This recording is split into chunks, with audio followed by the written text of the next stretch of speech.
Mark Rogers TV back with you to talk some Florida football, and the best way to do it is to bring in David Waters from Gators Breakdown. So this is what you do. Florida fans, SEC fans, even college football fans just got to keep up with Florida football. You join Dave on Gators Breakdown. He releases at least one podcast, sometimes two or three each and every week. You join him on YouTube if you want to see the video.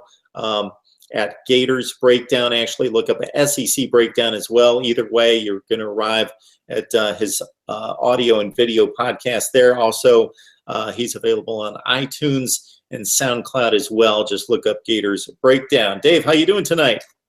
Good, Mark. It's quarterback is never a boring topic at Florida, and it's just been ramped up to notch 10 this week.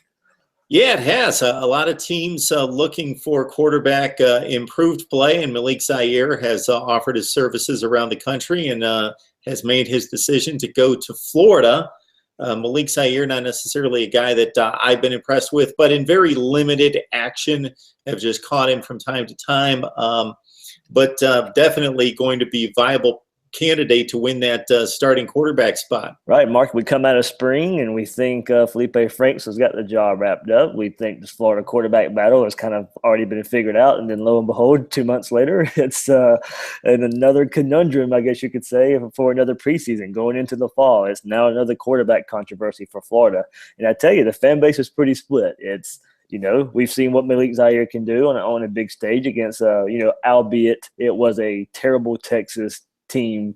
When he blew that team up, that Texas defense ended up being one of Texas's worst defenses in history. But you know what? He did what he was supposed to do. That's what you're supposed to do against bad defenses. That's what he did. But the very next week, the game he gets injured in 2015, he gets injured against Virginia.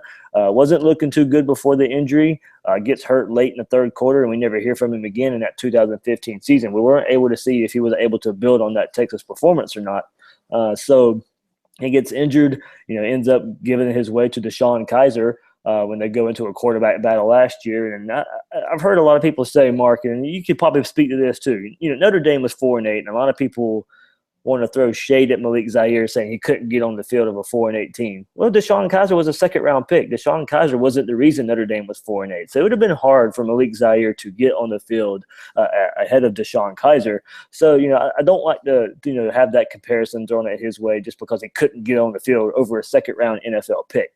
So, one worry I went back and looked about some articles from about a year ago going into last football season, and there were still times when he was unable to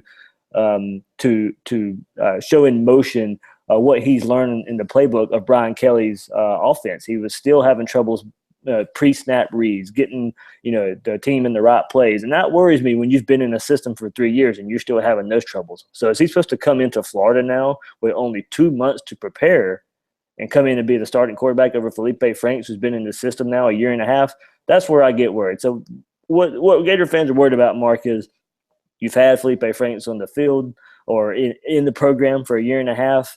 And if Malik Zaire can come in and beat him out, what does that say about Jim McElwain, the type of quarterbacks he recruits, and Felipe Franks? So just to clarify for people that remember that back and forth barn burner against Texas last season, Malik Zaire didn't play a whole lot in that game. Deshaun Kaiser, that was mostly his game. Zaire did relieve him from time to time during that series. A couple different series, went 2 for 5 for 23 yards. So Dave's alluding to a game that was 2 years ago in which Texas was highly touted, came onto the field, and Notre Dame completely dismantled them both offensively and defensively. Score at the top of my head, I believe, was 38-3. Malik Zaire in that game played out of his mind. 19 for 22 for 313 against Texas, 3 touchdowns, no picks. And then Dave was alluding to the game at Virginia the next week. So the Cavaliers gave Notre Dame fits, and this was a Notre Dame team a little bit overrated at the time, but a very explosive team. A lot of talent on both sides of the ball, ranked in the top 5 after the big win against Texas, and they were struggling big time against Virginia. It was Deshaun Kaiser who saved them. Nobody knew who he was. Zaire had the job, went 7 of 18 against Virginia and was really struggling and got knocked out of the game, and it was Kaiser's team after that. Zaire, a lefty, obviously has tremendous mobility, bit of a scattershot arm, but definitely strong enough Is there anything else that you've heard from the scouting reports or anything that you're getting back from football knowledgeable people about Malik Zaire? Mark, what he brings to this Florida offense is what can Jim McElwain do that we haven't seen from his previous 2 years at Florida. Now, we've seen a little bit of read option when Will Greer was in there and when Treon Harris was in there, and even a little inkling when Austin Appleby was in there last year. You're going to have to let him run a little bit more. That's when he's at his best, when he can kind of improvise and make plays on the run.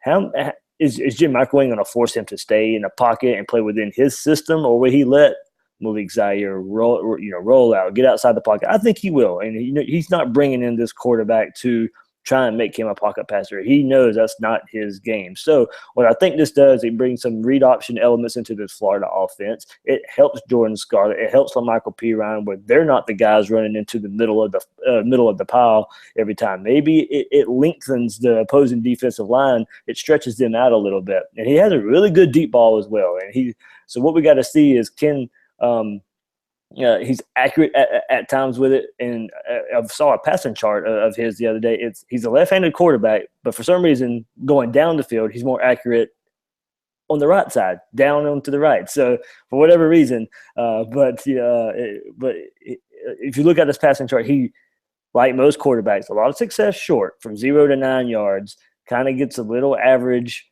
10 to 19 yards, and then. So, of course, some big plays down the field, but you'd like to see him be a little more accurate. So I meant to say earlier that he was more accurate shorter the field, not down the field. So he's got a big arm. He can throw the deep ball, but what we're going to have to see is can he do it with some consistency. So, yes, he'll use his legs. Yes, he'll throw some big passes down the field, but he needs to be a little bit more accurate. And I kind of liken this for Florida fans. Would you take, if he could be as good as Luke Del Rio, Austin Appleby passing, but also throw you in 75 to 100 yards a game, somewhere around that range with his legs?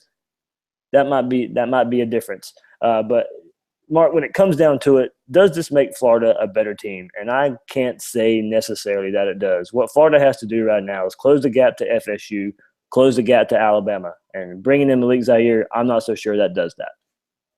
So unless McElwain and his staff spend too much time with Malik Zaire, give him too many reps, and then he doesn't turn out to be the guy, then they've wasted some reps in summer camp. Or if they make a horrible decision and name him the starter and he's not the guy, other than those two scenarios, I think it's a no-lose situation. You bring in another candidate that's as comparable, very comparable. It's not, you definitely have a starting quarterback and you're bringing in a guy in, and why are you doing this? Because you're only taking reps away from the starter.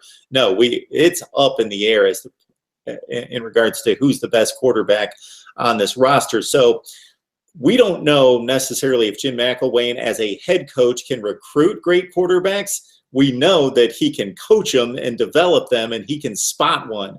So I find it hard to believe that he's going to make the bad selection here. He's going to analyze these quarterbacks for the entire month of August and even before that, and put them against a top-rated SEC defense on the field day in, day out, and he's going to figure out who's the guy that can handle that job. And I'm going to trust that McElwain can make the right decision. So this only gives him more options, and he most likely, he shouldn't be the head coach at Florida, especially with his background as a quarterback guy, if he's not going to make the right decision. So this gives him one more option. You're right. And at the very least, what Malik Zaire does is bring this Florida Gator quarterback position some depth. Before this, it was Felipe Franks, it was Luke Del Rio. That was your two viable options that can get you something. Now it's Felipe Franks, Malik Zaire, and Luke Del Rio. Now you have three options, and you would have to think out of those three, and mainly Franks and Zaire, out of those two, you would hope that Jim McElwain can get a quarterback and finally turn this Florida offense around. This is year 3. This is your players. You go look at preseason magazines, Mark. A lot of people see this Florida Gator receiving core a top 10 grouping in the nation, a top 10 core in the nation. Many think this offensive line has finally got the pieces to gel together. A lot of people like Jordan Scarlett and LaMichael Pirine. There are weapons there. Maybe Jim McElwain feels like Malik Zaire is that missing piece.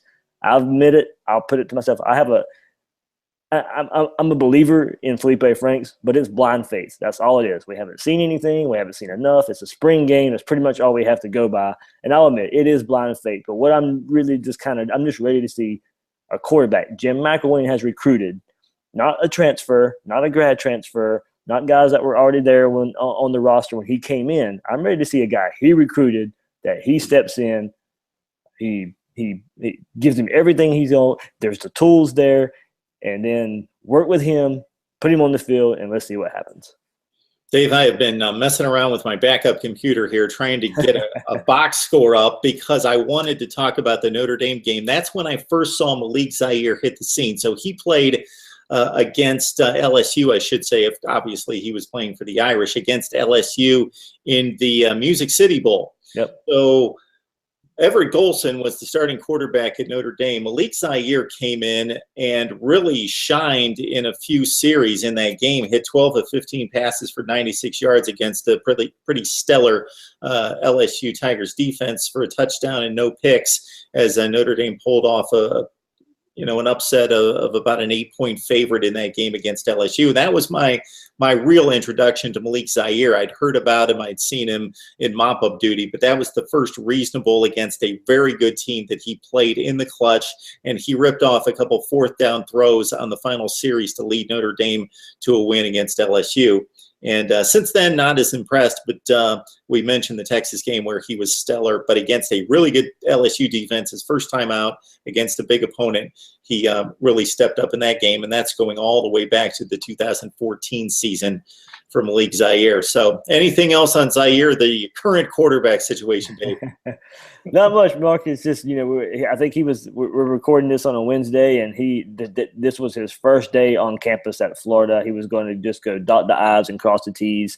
It's not official yet, but I mean, he's on campus right now. He's checking everything out. That's all that's going to happen. But it is interesting. A lot of the mindset when Malik Zaire coming in is, what does it mean for Jim McElwain and what does it mean for Felipe Franks? Even though Zaire is the name, a lot of people keep going back to what it means for Jim McElwain and Felipe Franks as well.